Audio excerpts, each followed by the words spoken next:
Financial literacy, bakit kailangan mo ito? Ang financial literacy ay ang kaalaman at husay sa paghawak ng pera, kabilang ang pag-ipon, paggastos, pag-budget at pag-invest.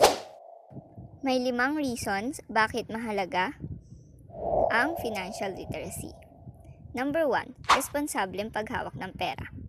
Matutunan mong mag-save, mag-spend, mag-budget at mag-invest ng tama. Makakatulong ito sa pag-achieve ng iyong mga life goals. Pangalawa, pag-unawa sa inflation.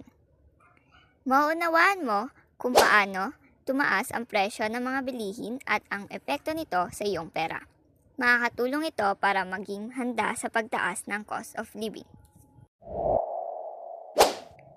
Number 3, paghahanda para sa emergencies.